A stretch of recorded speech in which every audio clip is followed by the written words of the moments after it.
Jesus had a habit of hiding the meaning of his parables. Most people would have just enjoyed the stories, but others were left scratching their head in confusion. Most parables required explanation. And some of the key moments in the gospel story are found in the private conversations between Jesus and his disciples as he unpacks these meanings. So I find it really interesting that in the parable of the rich fool, Jesus was explicitly clear about its meaning. So clear that he starts with the meaning of the story, he then tells the story, and then reminds us of the meaning of the story.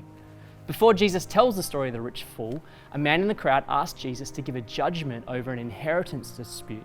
Just like he does throughout the Gospels, Jesus cuts to the heart of the matter and issues a stern warning about greed.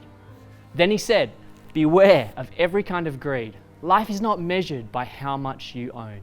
And then he tells this story. The rich fool is not foolish about how to make money, but is foolish enough to allow money to make him. Foolishness throughout the scriptures speaks to an ignorance and a lack of wisdom to understand what is really going on. Here in the 21st century, our problem and propensity to greed is exactly the same.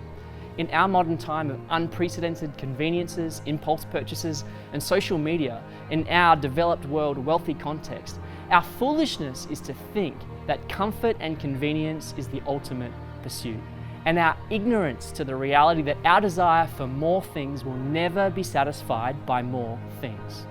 We're so consumed that we don't even realize that we have become the product. Jesus is challenging us that this desire for more of what we want must be challenged and surrendered. And instead, we must start to desire more of what God wants, which begins with having a rich relationship with us. In this moment and every day this coming week, I want you to ask yourself this question. What do I think about more? Am I focused on making my world bigger or making God's world bigger?